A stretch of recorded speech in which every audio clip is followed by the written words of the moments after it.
नमस्कार, मैं हूं अभय कुमार। आप देख रहे हैं खास कार्यक्रम बिहार समाचार। बिहार समाचार में बातें बिहार की, खबरें बिहार की, बिहार में क्या हो रहा है और कौन सी योजनाएं चल रही है। आखिर पंचायत प्रतिनिधियों को कब मिलेगा प्रशिक्षण। हम समाचार में आगे बढ़ते हैं उससे पहले आप लोगों से गुजारिश करते हैं, वीडियो चैनल पे नए हैं तो चैनल को सब्सक्राइब कर लीजिए। वीडियो पसंद है तो एक लाइक जरूर कीजिएगा।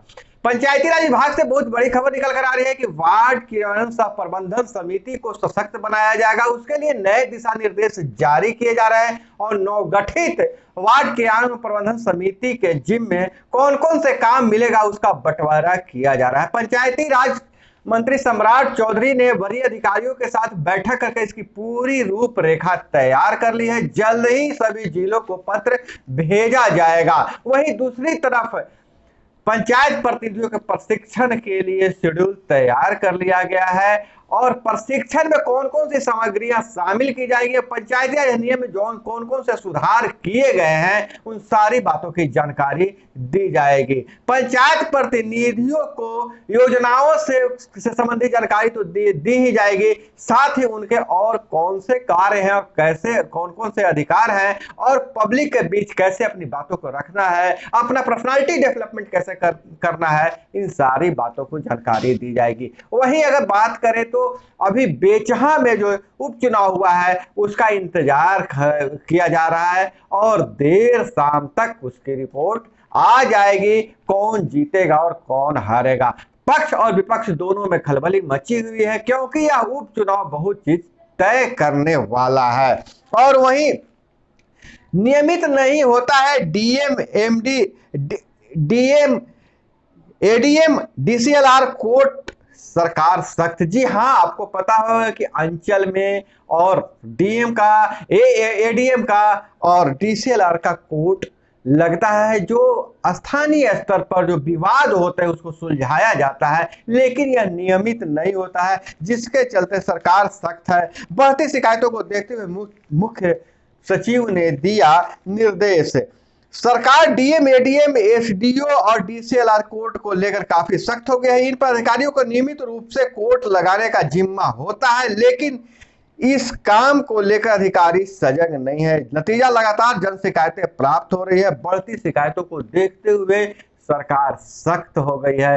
अब इन कोर्टों को लगाने के लिए शेड्यूल जारी किया जा सकता है। और सीएम नीतीश कुमार ने किया दावत इफ्तार का आयोजन, शामिल हुए कई मंत्री। मुख्यमंत्री नीतीश कुमार रमजान के महीने में दावत इफ्तार का आयोजन किया, कई मंत्री शामिल हुए और मुख्यमंत्री कुछ अलग ही रंग में दिखे। इस 85,000 किसानों को कृषि इनपुट की आस है। 85,000 किसान इस इंतजार में है कि उन्हें कृषि इनपुट मिलेगा। बाढ़ और सूखे के कारण फसल बर्बाद होने पर कृषि इनपुट अनुदान के लिए 1323 लाख किसानों ने 1313.23 लाख किसानों ने कृषि विभाग में आवेदन दिया था। इसमें 12 लाख से अधिक किसानों को 2 चरणों में अनुदान राशि का भुगतान कर दिया, लेकिन 85,000 किसानों को अब भी अनुदान का इंतजार है। 8 इंजीनियरिंग और 4 पॉलिटेक्निक कॉलेज होंगे तैयार। प्रदेश के 8 और जिलों में इस वर्ष अंत तक इंजीनियरिंग कॉलेज और 4 जिलों में पॉलिटेक्निक कॉलेज बनकर तैयार हो जाएंगे। भवन निर्माण विभाग ने इन संस्थानों के भवन निर्माण का काम पूरा करने के लिए नवंबर से दिसंबर 2022 तक का समय सीमा दिया है। जो पॉलिटेक्निक कॉलेज और इंजीनियरिंग कॉलेज तैयार तो हो रहे हैं, मैं भी देख रहा हूं, लेकिन मैं देख रहा हूं कि भवन तो बन गए हैं लेकिन वहां पे पढ़ाई शुरू नहीं हुई है, जिसके लिए भारी संख्या में नियुक्ति की भी जरूरत है। सरकार को ध्यान देना चाहिए, सिर्फ भवन बनाने से काम नहीं चलेगा बल्कि उन कॉलेजों में पढ़ाई भी होना चाहिए। और मांझी जी श्री राम को काल्पनिक बताकर फंस गए हैं, तरह तरह के सवाल उठ रहे हैं। वही सुशील मोदी ने कहा है कि काल्पनिक बताना, श्री राम को काल्पनिक बताना सबरी केवट और लौकुश का अपमान है, सुशील मोदी ने कहा है। देखिए, नेता अपने तरह के बयान देते रहते हैं चर्चा में रहने के लिए। एक तरफ वह राम को दोषी बताते हैं कि शंबुक वध को लेकर सवाल उठाए जाते हैं, तो कहीं सीता जी को लेकर भी सवाल उठाए जाते हैं कि उनके साथ ऐसा नहीं होना चाहिए। तो कहीं कहीं पर वाल्मीकि जी के बारे को महान बताया जाता है। अगर राम काल्पनिक है तो फिर शंबुक भी सही नहीं है। कहीं कहीं तो रावण का पुतला की जगह राम के पुतला जलाने की बात करते हैं। तो अगर राम काल्पनिक तो रावण भी काल्पनिक है। तो इस तरह के नेताओं को बयानों से बचना चाहिए। और मांझी की अब लगता है मुश्किलें कम होने का नाम नहीं ले रही है। और पूर्वी भारत का सबसे बड़ा बॉटलिंग प्लांट शुरू हो गया। बरौनी में मुख्यमंत्री ने किया उद्घाटन, कहा शुरुआत हो गई, आने वाले समय में लगेगा और उद्योग। बिहार में पहली बार इस तरह के औद्योगिक इकाई की स्थापना 11 महीने के रिकॉर्ड समय में यूनिट प्रोडक्शन में आ गई। पहले चरण में 322 करोड़ का निवेश। आरक्षण मामले में मुसलमानों में जाति नहीं लिखने का मसला जांचेगा कोर्ट। सवाल, अगर रिकॉर्ड में जाति का उल्लेख नहीं है तो कैसे मिलेगा आरक्षण? फिलहाल मुसलमानों को मिलता है अन्य पिछड़ा वर्ग का आरक्षण। अगर रिकॉर्ड में ही मुसलमानों का जाति का नाम नहीं है तो उसे आरक्षण कैसे मिलेगा? कोर्ट ने सवाल उठाया है। फिलहाल में अन्य पिछड़ा वर्ग से मुसलमानों को आरक्षण मिलता है। बेछा और आसनसोल में आज होगी मतगणना तो होनी है, जैसा मैं पहले भी बताया था। और इधर हम बात करें अन्य खबरों पर तो पीएम मोदी के नेतृत्व में पूरे विश्व में सशक्त हुआ है भारत। नित्यानंद, आजादी की लड़ाई के महानायक थे वीर कुंवर सिंह।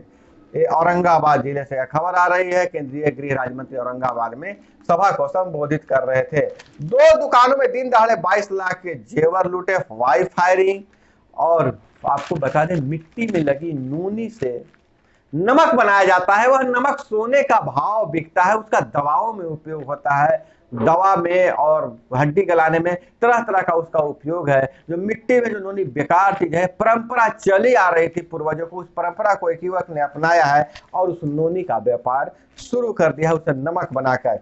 बेतिया पुलिस में सिपाही ने खुद सिर में गोली मारकर आत्महत्या की, मौत हो गई है। बांका के चांदन नदी में डूबने से 10 साल के बालक की हुई मौत। बिहार को नेपाल से मिलेगा बिजली। जंक्शन से खुलते ही पटरी से उतरी जननायक एक्सप्रेस। शादी का झांसा देकर यौन शोषण जिंदा जलाने की दी धमकी। और एससी और एसटी कर्मियों के आंकड़े नए सिरे से होंगे तैयार। सरकारी विभागों में नियम की परवाह किए बिना पत्राचार स्पष्ट पता लिखने का निर्देश। और इधर अगर हम बात करें अन्य खबरों पर तो रूस यूक्रेन से जो खबर आ रही है, धीरे धीरे युद्ध भयावह होते जा रहा है। रूस का मॉस्को जहाज जमींदोज हो गया, जल समाधि ले लिया। उसके बाद रसिया ने यूक्रेन के कीव पर फिर से भारी हमला शुरू कर दिया है। और आज हनुमान की प्रतिमा का अनावरण करेंगे पीएम मोदी। विश्वविद्यालय में अनुभव के आधार पर होगी प्रोफेसर की सीधी भर्ती। तो दोस्तों, यह थी वह तमाम खबरें जो आपको जानना जरूरी था। इसी तरह से खबरों के लिए जुड़े रहिए हमारे साथ। और चैनल पे नए हैं तो चैनल को सब्सक्राइब कर लीजिए। वीडियो पसंद आए तो एक लाइक जरूर कीजिएगा। अपना बहुत बहुत ख्याल रखिएगा। मिलते हैं अगले वीडियो में। जय हिंद, वंदे मातरम।